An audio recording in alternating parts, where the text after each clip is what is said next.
जय जगन्नाथ पुणी एक नुआ भिड नहीं आपको स्वागत करुच्ची आप प्रिय चैनल स्टडी विथ माइंड। तो आज आम देखा ओडब्ल्यूसी तरफ जो आप 2023 रिलीज होता मेडिकल स्टाफ जो आपंकर फिजियोथेरापिस्ट ओटी टेक्नीशियन आला डेंटिस्ट टेक्नीशियन देन हूँ medical social worker etc post गुड़ाक तार एडमिट कार्ड रिलीज होती। तो आपने या डाउनलोड करेंगे तार डिटेल्स वीडियो मुझे जनाऊँगी।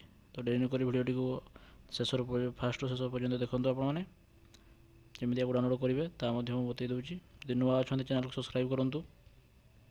तो आप मोबाइल कि डेस्कटप आपने सर्च बार को सर्च करेंगे odsc.gov.in कलापर फास्ट पेज देखिपे तार ऑफिशियल वेबसाइट अच्छी से क्लिक करेंगे कलापर टी स्क्रॉल डाउन कर तौक जी देखिए नोटिफिकेशन रही download the admission letter for the main written examination for the physiotherapist dental technician medical social worker operation theatre technician CSSD technician okay. तो तार जो राइट साइड लिखाई आप विजिबल हो click to download the admission letter ये click करेंगे कलापर official website आसीज और ये आप आईडी और पासवर्ड को देकी फोन नंबर को देकी लॉगिन करेंगे लॉगिन कर सारापर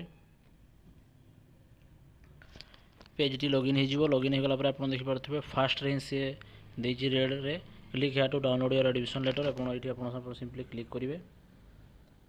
तो क्लिक कलापर टी स्क्रॉल डाउन कर तौक जी आप जो पोस्ट अप्लाई करेंगे ये click to download the admit card ये क्लिक करेंगे क्लिक कलापर आप एडमिट कार्ड डाउनलोड हो। तो ये थी डिटेल इनफर्मेशन केमी आप डाउनलोड करेंगे अति सहजरे। तो वीडियो भल लगे लाइक शेयर सब्सक्राइब करेंगे और कमेंट माध्यम किसी जदि असुविधा होमको जनइबे। धन्यवाद। जय जगन्नाथ।